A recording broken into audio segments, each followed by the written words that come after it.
Today, we're going to check out the Samyang 35mm f2.8 autofocus lens on the Sony a7iii Mark III. Let's go.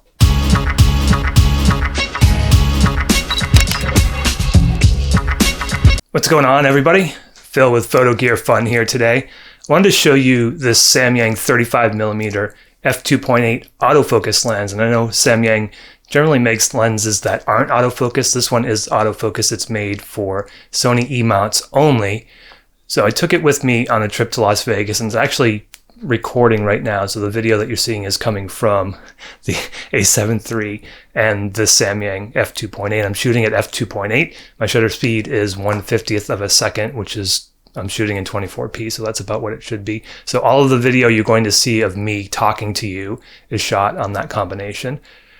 I want to take you over to the digital darkroom. I took some pictures in Vegas, both with the a7iii and the a6500, just so you get an idea on how it looks on crop sensor and also on the full frame. The a7 Mark III is a full frame camera, so it should give you a good idea on 35mm proper with no crop, and then 35mm with a crop, which is probably like 43 or 44. I don't know. I'll put it up there. I haven't done the math, but I'll put it down there and what it actually is for the focal length.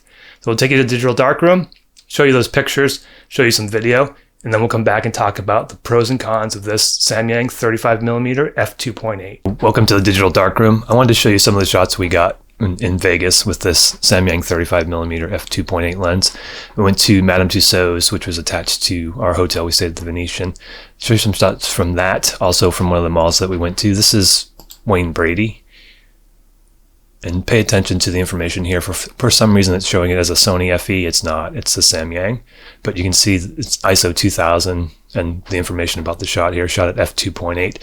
So you can see the camera is awesome at ISO 2000, and there's been no noise reduction, no editing to these shots other than just some basic corrections to the exposure.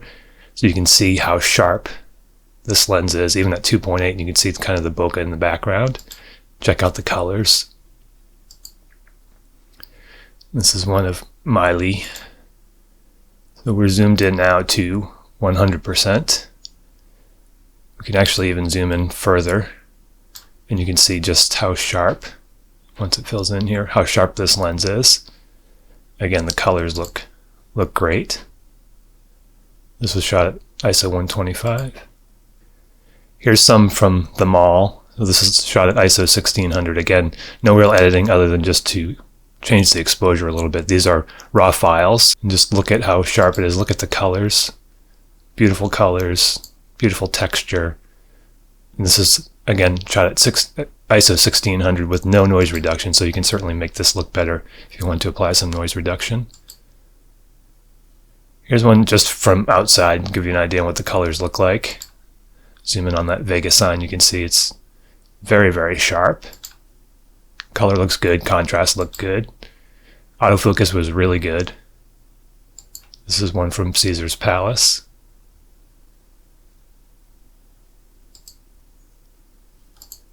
And another one from the mall. And again, you can see these photos look really great. Sharpness, contrast. At f2.8, there's no real vignette that I can see at all, so it's really quite a lens, quite a performance. This is a little Blue Man Group. Again, you can see the colors and the details. This was shot at ISO 640.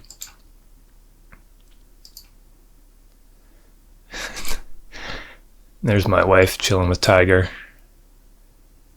So this was shot at ISO 4000. So yes, you can see some grain in there, but if you look at the details, the details are still pretty amazing. You can zoom in a little bit. Really, really good performance from this lens. And here's Andy Warhol.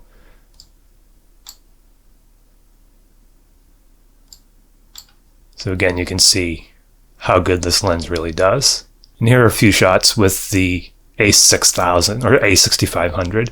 So the other shots were with the a7iii. This is with the a6500, just to give you an idea on what it looks like on a crop sensor body. And these are gondola rides that you can take at the Venetian. So again, the color, the clarity, everything looks good. This is shot at ISO 100 at f8, just to give you an idea on what it can do at higher apertures.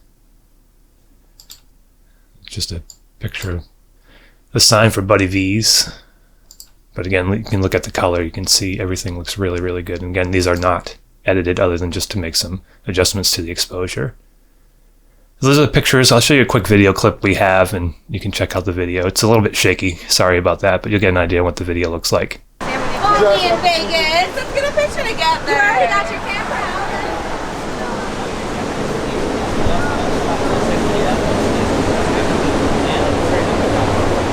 So those were the photos in the video. We had a good time in Vegas. Pretty good photos. This lens is super sharp.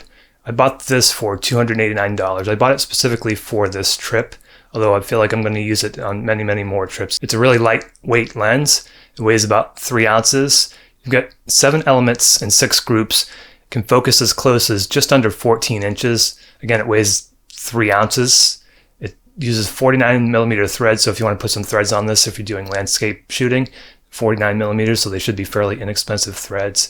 And it's just a great all-around lens. It's a plastic build quality. You can see it here. It's plastic, but it seems like it's high quality plastic. You've got just the focus ring on here. There is no image stabilization, but the Sonys have it. The a6500 and the a7 have image stabilization built in. So to me, it wasn't really a big deal. And at 35 millimeters, I don't think that stabilization is going to be a huge issue. You saw the video. The video looks really good. You're seeing the video here live in my studio, a little bit more of a controlled environment. But again, I think the video looks good. So we'll jump into the pros and the cons. Pro 1, the price, $300 or less. I think it was originally around $400, maybe a little over $400, but it's been on sale on Amazon and B&H for $289, I believe is what I paid. It's very light. The autofocus seemed to be very quick, very accurate. There is a little bit of noise with the autofocus. It's not really like a crunching noise. It's more like a whirling noise.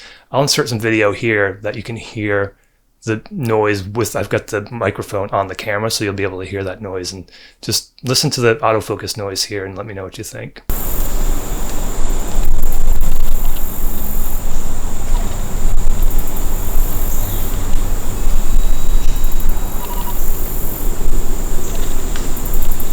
If you're going to be using this for vlogging, 35 millimeters even on a full frame camera is kind of tight for vlogging.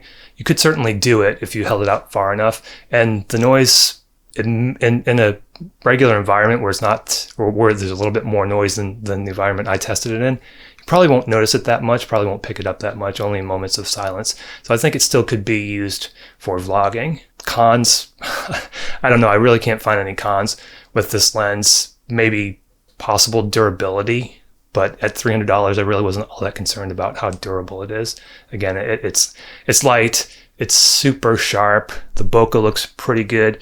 It's got that f2.8 range and go from f2.8 to f22, close minimum focus distance. I really can't find a lot of things wrong with this lens. Guys, if you're looking for a very good travel system and you've got the a7iii or even the a6500, this lens for $300, you put it on there, it weighs almost nothing. With the a6500, I could actually put this into my pocket. So it's a pocketable solution on a crop sensor. The a7 won't fit in my pocket, but I highly recommend this lens if you're looking for something.